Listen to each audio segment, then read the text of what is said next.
Father Max, I received a question from a gentleman. His screen name is Dquarters. His first name is Damien, and he asked a question. Basically, he heard your teaching, and he thought that you could help him understand this. He had come across in a blog that there was you can't get higher teachings and understanding without first developing an understanding of the basics. And he said that he feels like he's trapped on a big ocean cruise liner, and he's only equipped to kind of work a small rowboat. And he thought that you may be able to kind of add some light into this and help him out in understanding how to navigate this situation. Yes, David, he's got a good question there, David, and I will try to give my opinion about this, or my insight. Okay. Let me put my glasses on because I got the facts of what he asked.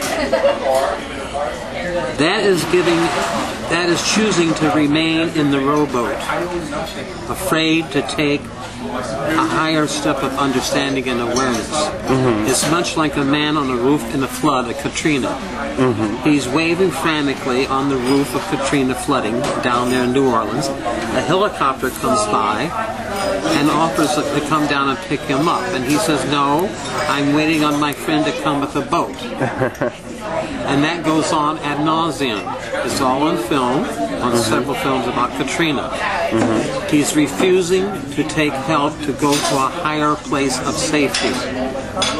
His choice is to remain where he's at because he doesn't feel ready to accept a higher plane of activity and acceptance. That's one point of understanding. The second one is, when we're born, we're all in a boat. A boat with everybody in it, and we have to sort it out. But if we don't ask questions and seek to go to a higher understanding, and doing that through other people's teachings, and being selective what is right for you, then we never get on that ocean liner. We're afraid. Fear enters into this. Fear is the fear of going up higher. Let me just, and basically one of the things he was saying was that he was fearing that if you go to these more advanced type teachings that you may be kind of lessening the power of your understanding because you're trying to move too quickly into something that you may not be ready for. Okay, let me go back to the symbol of childhood. The little baby is learning how to walk. The mothers can't wait to get it to walk. So it's almost moving its legs to take that first step. It doesn't know how to walk, but it has the feeling inside that it wants to move, but the parent is guiding it to take the first step. If the child does not take the first step with trust to be able to take the second step, it will never move forward.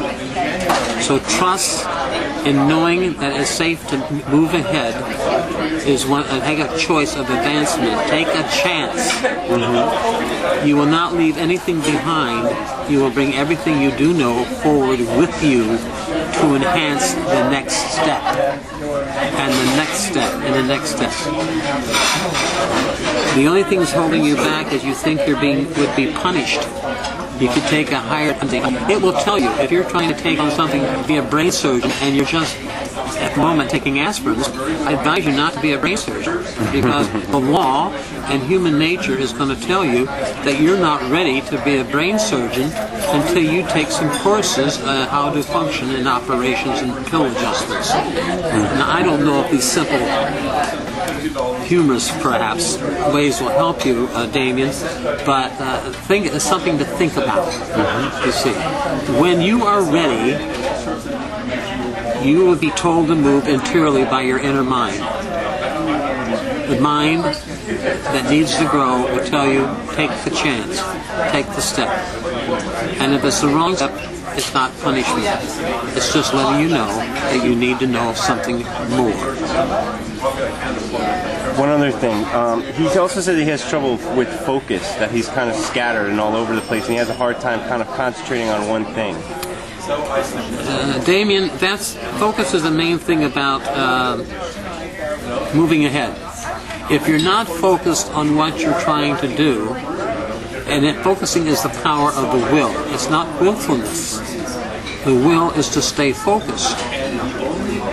And that means to eliminate the things that are not working for you. If the thing is working for you, don't change it.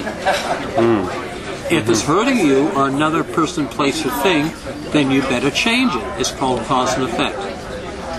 And so therefore you change your thinking. In religious terms, it's called metanoia, as in the January image of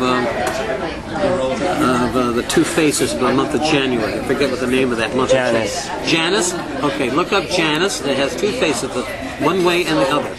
And all the teachers talk about metanoia. Change the way you're looking at things. And this is what I advise you to do.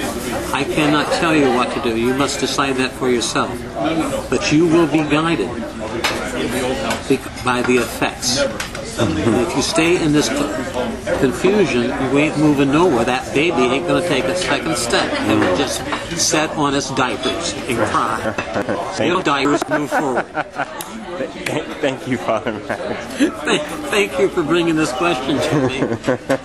I hope it helps. Get off your diapers. I know I have to.